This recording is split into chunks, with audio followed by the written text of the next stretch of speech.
It's hard to fathom, but sports as we know it will no longer exist in the Pac-12 conference after the 2023-2024 sporting season. Once known as the Conference of Champions, it has quickly turned into the Conference of Chaos and the Conference of Catastrophe. How do you mess up over 100 years of tradition, competition, and unity? So many amazing athletes have called the Pac-12 home. Legacy athletes, where 2 or 3 generations of a family represented the Pac-12 and represented it with pride. There are so many people affected by this, and we may not fully know the ramifications for years to come. Just to give you some insight, Washington State University has put a hiring freeze on all positions, not just sports, at the university until things are shored up. The thing that makes this sad is this is not some overnight conference that nobody has heard of. This is the conference that Kareem Abdul-Jabbar called home, you guys. 3-time National Player of the Year, 3-time NCAA champion. The conference that Jackie Joyner-Kersee called home when she ran track and played basketball for UCLA. Of course, we'll never forget how Tiger Woods captivated the entire Pac-10 conference, now known as the Pac-12 at Stanford, widely regarded as the best golfer of all time. 2 years after entering into professional golf, he would win his first Masters. Reggie Bush slicing through the Oklahoma defense like a hot knife through butter as the USC Trojans marched on to a national championship. The great Barry Bonds, who was electric at Arizona State University and will probably go down as baseball's greatest slugger. Phil Mickelson, 6 majors championships, face of amateur golf at Arizona State during his time in the Pac-10, now Pac-12. And of course, Lisa Leslie dominating on the hardwood at USC. Kerry Walsh, 3-time Olympic champ and one of only 2 ladies to be a 4-time first-team All-American in volleyball. Too many names to even mention. Some gone too early to even realize that their conference no longer exists. And of course, the great Jackie Robinson, who will go down as the Pac-12's greatest athlete of all time. 4-sport star at UCLA, dominating in all sports before being drafted by the Dodgers. So where did all the fun go? Where did all the camaraderie go? It looked like everybody was having a great time, and now everything has changed. The conference is on the verge of no longer existing. There were reports that things weren't going well within the family early, but 13 years of Pac-12 is down the drain, and over 100 years of the Pacific Athletic Conference is going along with it. We could easily blame this guy, but as you know, it takes more than one person to bring down over 100 years of tradition. So, let's get into it. The top 10 reasons for the death of the Pac-12. Number 1 reason, the loss of premier college talent, especially quarterbacks and Heisman-level players. Every state, every region and conference loses talent, you guys. However, a conference cannot afford to lose homegrown transformational talent like a DJ Williams to the U, or a Tom Brady who will eventually probably go down as the greatest quarterback of all time to Michigan. How about this guy? Ricky Williams is from San Diego and is known as a Texas Big 12 legend. USC made its name and fortune off of keeping the most talented West Coast players home. What if Marcus Allen would have went to LSU? What if O.J. Simpson would have went to Nebraska? Or Reggie Bush to Florida State? That's money out of the conference's pockets and the West Coast. Well, that's exactly what's going on, you guys. C.J. Stroud is from Rancho Cucamonga High in California. Bryce Young put a ring on Nick Saban's fingers, and he's from Mater Dei in California. And the trend continues as you see top prospects head out of the conference or not even have any interest. The top player on the top team in the country, Brock Bowers, is from guess where? California, right outside of wine country. So you can put that in your cup and drink it. This was coming because the Pac-12 looked like this guy, constantly ushering its talent away. Blunder number 2, the failure to not make football king. Let's be honest, you guys. Down south and in the Midwest, football just means a little bit more. And while the Pac-12 decided to rest on laurels of academics and just a little bit more of their life than sports, in the SEC and in the Big Ten, they did not shy away from letting everybody know that fall Saturdays were reserved for the gridiron. Don't schedule a wedding, don't schedule a birthday, unless it's at the football game. And that's why the big games are played in those conferences, and the big bucks are flowing to the SEC and the Big Ten, while the Pac-12 will die broke. Number 3, 2011 Tier 1 ESPN deal. Believe it or not, the Pac-12 was at the top of college football in 2011 with 3 teams in the top 7, the richest TV deal in NCAA history. However, the deal would go wrong. It would book the Pac-12 in late-night booking slots, and the contract was too long, and the Big Ten and the SEC would get their contracts done first. Blunder number 4, saying no to conference expansion part 1. Believe it or not, 2011 was a real special year for the Pac-12. They had the opportunity to add Texas and Oklahoma. But then Commissioner Larry Scott said that those schools were more focused on sports and the Pac-12 was more diverse. They chose academics over football dominance. It would cost them later.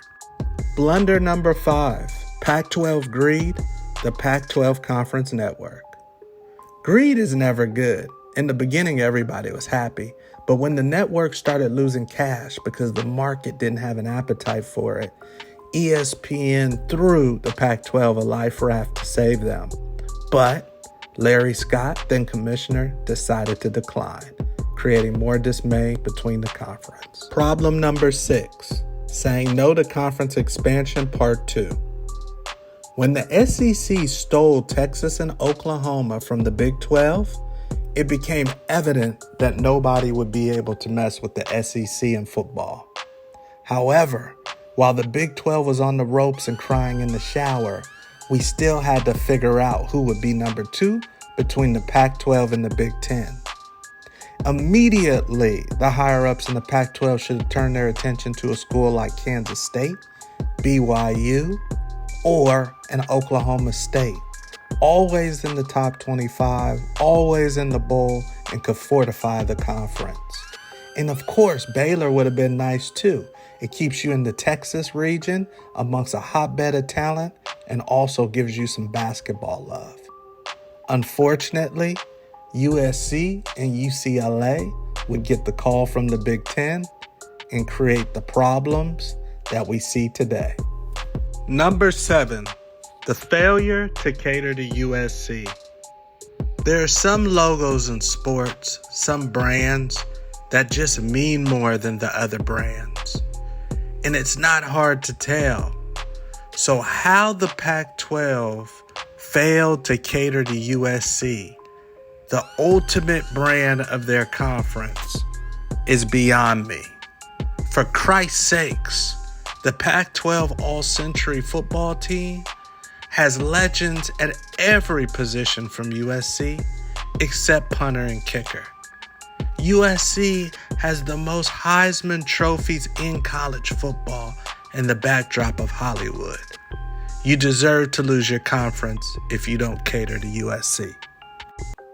Number 8, the Big Ten takes Los Angeles. The Big Ten was always looking at USC, but the plus in that is that they're locked in the hip with UCLA, which would actually also bring some basketball star power to the Big Ten. There were no more blue bloods in the Big 12 conference, and the ACC was light with only Clemson. So the Big Ten got smart and turned their attention to the Pac-12. They figured if they could start plucking away teams from the Pac-12, then they could be the number 2 conference, let alone the future star power that would be coming to the Pac-12 as well. So as the Big Ten looked at the best way to attack the Pac-12 and bring it to destruction, it decided to attack the head first. And everybody knows the head of the Pac-12 is USC. USC is the one that stirs the cup.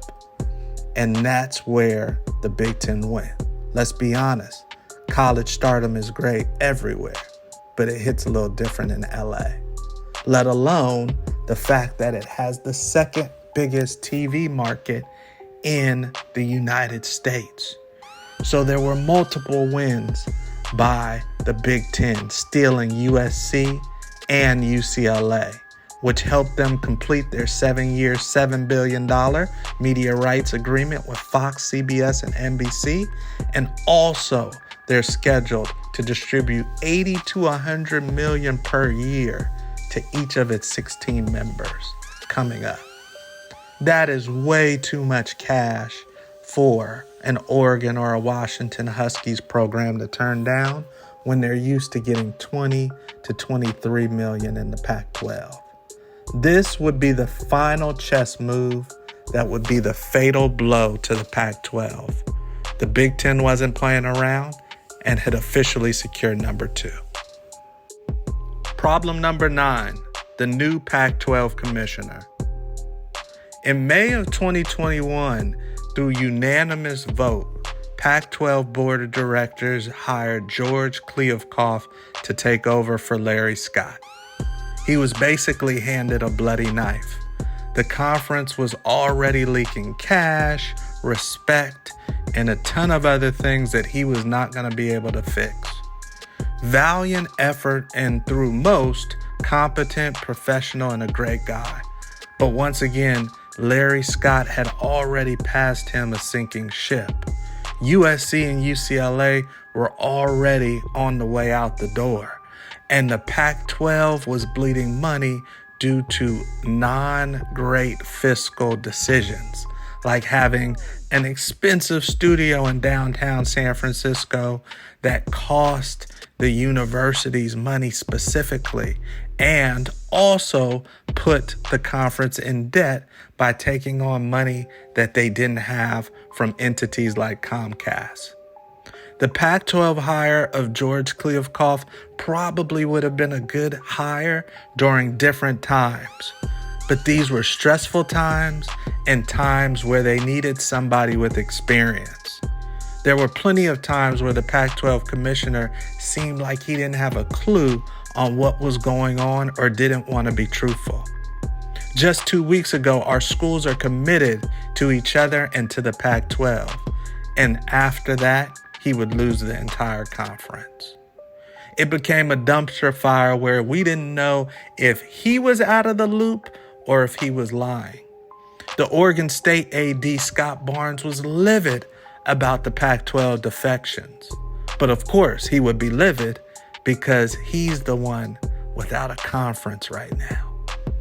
So there were a ton of blunders leading up to where we are today. And a lot of them stood behind stability, as you see here with the Washington president. And when they talk stability in college sports, they're talking money. Number 10, the Apple deal, licensing and streaming. This was basically the straw that broke the camel's back. Everything was for the most part done anyway, but once the Apple deal came in, and the best part of the deal was that you could get out of it in 2 years, everybody knew it was time to leave the Pac-12. Some ADs actually got the memo before everybody else. Kudos to Colorado's Rick George, who somehow started making moves this offseason that would pay huge dividends for the Buffaloes. It's probably the biggest play that they've made since they've been in the Pac-12. Keep in mind, you guys, last year, no one wanted the Buffs in their conference. I don't even think the Pac-12 wanted the Buffs in their conference. However, due to smooth moves this offseason, they're scheduled to make $32 million annually from the Big 12 moving forward, with the Sanders family striking up the band starting this spring in Boulder. Rick George being traced down the street in Boulder with pitchforks before this past offseason is now looking like the GOAT of Boulder and all athletic departments.